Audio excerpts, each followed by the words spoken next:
আমানত সমান সমান আমরা বলতে পারি ইবাদত। আমাদেরকে আল্লাহ ইবাদতের জন্য সৃষ্টি করেছেন এই কথা, যেমন আল্লাহ আমানত রক্ষার জন্য আমাদেরকে সৃষ্টি করেছেন। আর সেই আমানতটা দুই ভাগে বিভক্ত। একটা হলো আল্লাহ কেন্দ্রিক, আল্লাহ সংশ্লিষ্ট, সেটা হলো তার সাথে তার ইবাদত করব এবং তার সাথে আমরা কাউকে শরীক করব না।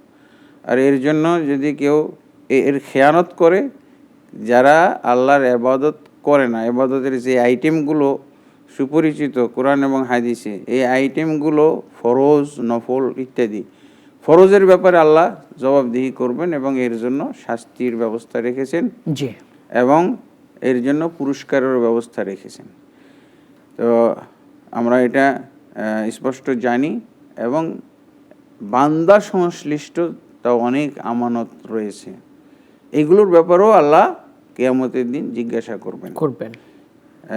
এবং আমানতের বিষয়টা আল্লাহ খুবই গুরুত্ব দিয়েছেন। কিভাবে? যেমন আমরা কোরআনে আমরা জানতে পারছি, আল্লাহ বলছেন ইন্না আরাদনাল আমানাতা আলাস সামাওয়াতি ওয়াল আরদ। আমানতের বিষয়টা, আমানত বহন করার বিষয়টা আল্লাহ আসমান এবং জমিনের উপরে দায়িত্ব দিতে চেয়েছিলেন, আমানতের দায়িত্ব। কিন্তু আসমান জমিন এই দায়িত্ব গ্রহণ করে নাই। তারা ভয় পেয়েছে যে যদি আমরা দায়িত্ব গ্রহণ করে সেটা যথাযথভাবে সংরক্ষণ অথবা সেটা প্রতিপালন, সেটা যদি আদায় না করতে পারি, এর জন্য আল্লাহর কাছে জবাবদিহিতার সম্মুখীন হইতে হবে এবং আল্লাহর কাছে বেইজ্জতি হইতে হবে। তো এই জন্য এখন এইগুলো আমানতগুলোকে বলা হয় বিভিন্ন ধরনের আমানত। আমানত শুধু এক নম্বর।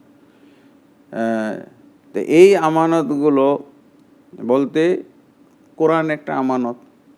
যেমন অন্য আয়াতে আছে যে লাউ আনজালনা হাযাল কোরআন আলা জাবালিন লারাআইতাহু খাশিআম মুতাসাদ্দিআম মিন খাশিয়াতিল্লাহ। যদি কোরআনকে নাজিল করা হইতো পাহাড়ের উপরে, তাহলে সেই পাহাড় ভয়ে ভীত সন্ত্রস্ত থাকতো। তো এই ব্যাপারে আমানতের ব্যাপারে শুধু এটাই বলা হয় নাই যে ইসলাম বা কি বলে কোরআন, বরং বান্দাদের মাঝে যে সমস্ত মুআমালাত ঘটে থাকে এইগুলোও আমানতের অন্তর্ভুক্ত। বান্দার সাথে বান্দার যে সম্পর্ক, বিভিন্ন ধরনের সম্পর্ক আছে। যেমন একজন মুসলিম বান্দা আর একজন মুসলিম বান্দা, সাধারণ বন্ধু বান্ধব, তাদের ক্ষেত্রে বলা হয়েছে যদি তার সাথে কথা বলে, একজন কথা বলে তাহলে সত্য বলবে। মিথ্যা বলাটা খেয়ানত। সত্য কথা বলবে। আমি আমার বন্ধুর সাথে, আমি আমার মুসলিম ভাইয়ের সাথে যখন কথা বলবো সত্য বলবো। আর মিথ্যা বলাটা কি? খেয়ানত। সত্য বলাটা আমানত। এই ব্যাপারে একটা হাদিসও আছে, প্রসিদ্ধ হাদিস। রাসূলুল্লাহ সাল্লাল্লাহু আলাইহি ওয়াসাল্লাম বলেছেন আয়াতুল মুনাফিকি সালাসা, মানে মুনাফিকের আলামত হলো তিনটা। এক নম্বরে ইযা হাদাসা কাযাবা, যখন সে কথা বলে তখন মিথ্যা বলে। ওয়াইদা ওয়াদা আখলাফা, যখন সে ওয়াদা করে ওয়াদার খেলাফ করে। ওয়াদা পূর্ণ করাটা আমানত আর খেলাফ করাটা হলো খেয়ানত। ওয়াইদা তুমিনা খানা, এবং তার কাছে যদি কোনো আমানত রাখা হয় তাহলে সেটার খেয়ানত করে। আমানত বিভিন্ন ধরনের হইতে পারে। মালি বা সম্পদগত আমানত, আপনি তার কাছে টাকা রাখছিলেন, তাকে ধার দিয়েছিলেন, সে সেটাকে আত্মসাৎ করে ফেলছে, সে অস্বীকার করতেছে, এটা খেয়ানত। এবং বিভিন্ন ধরনের গোপনীয়তা, তার কাছে আপনার কিছু গোপনীয়তা রয়েছে, সেগুলো সে ফাঁস করে দিয়েছে। তো এটা হলো একটা খেয়ানত। তো এবং যারা আমানতের খেয়ানত করবে, আল্লাহ রাসূল সাল্লাল্লাহু আলাইহি ওয়াসাল্লাম বলছেন তাদের দুনিয়াতে তাদের পরিচয় হবে মুনাফিক। একটাও যদি এই মুনাফিকের চিহ্ন থাকে তাহলে তাকে মুনাফিকের গুণে গুণান্বিত বলা হয় বা দোষে দূষিত তাকে ধরা হবে।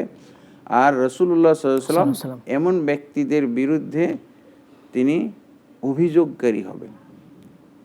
এমন ব্যক্তিদের বিরুদ্ধে আল্লাহ রাসূল সাল্লাল্লাহু আলাইহি ওয়াসাল্লাম ঝগড়া করবেন, তাদের বিরুদ্ধে বিতর্ক ঝগড়া করবেন। তো বিষয়টা খুবই গুরুত্বপূর্ণ। তো মুসলিম ভাইয়ের সাথে আমানত রক্ষা করবে, ঠিক এমনিভাবে ব্যবসায়ী ক্ষেত্রে আমানত রক্ষা করবে। যদি দুইজন মিলে, সহিহ হাদিসের মধ্যে আছে, দুইজন যদি শরীকে ব্যবসা করে তাহলে, এবং তারা যদি সততার সাথে করে, কিছু গোপন না করে, ব্যবসায়ী তার কাছে কিছু বিষয় আছে, তার কাছে কিছু বিষয় আছে, দুনিয়াবী স্বার্থে অথবা আত্মসাতের উদ্দেশ্যে গোপন করা, এই যখন গোপন করবে তখন আল্লাহ বলছেন আমি তাদের থেকে সরে যাই। তার মানে সেই ব্যবসায় আর বরকত হয় না, সেই ব্যবসায় কি হয়, আল্লাহর পক্ষ থেকে গজব নাজিল হয়, এবং এই ব্যবসায় মাধ্যমে কি হয়, গুনাহ এবং পরকালে এর জন্য নাদামাত, এর জন্য সে অপমান হবে। তো এই হলো ব্যবসায়ী ক্ষেত্রে। এমনকি কি বলবো, এটা স্বামী স্ত্রীর মধ্যে কিছু আমানতের ব্যাপার আছে। এবং আল্লাহ রাসূল সাল্লাল্লাহু আলাইহি ওয়াসাল্লাম বলছেন যে তোমরা স্ত্রীদেরকে যে গ্রহণ করেছো এটা আল্লাহর আমানত, তোমরা আল্লাহর আমানত যেহেতু, অতএব সেই আমানতকে রক্ষা করতে হবে। স্ত্রীদের এই হক ঠিক মতো আদায় করতে হবে। ঠিক এমনিভাবে স্বামীরও স্ত্রীর উপরে যে হকগুলো আছে এগুলো আমানত। যদি এই হক নষ্ট করে তাহলে সেও হল খেয়ানতকারী। তাহলে আমরা পরিবার গঠন করলাম, স্বামী স্ত্রী দাম্পত্য জীবনে একত্র হইলাম, কিন্তু দেখা গেল যে এখানে হলো সুখ শান্তি এবং আরাম আয়েশ যেখানে আমরা লাভ করব, এখানেই দেখা যায় যে খেয়ানতেরও ব্যাপার রয়েছে। যদি স্বামী তার স্ত্রীর প্রতি যে হক রয়েছে সে হক যদি আদায় না করে তাহলে সে খেয়ানতকারী। তারপরে সবচেয়ে একটা আমানতের বিষয় হলো স্বামী স্ত্রীর মাঝে যে গোপন যে একটা সম্পর্ক আছে, মেলামেশা, সহবাস, এইটা একটা বিশেষ আমানত।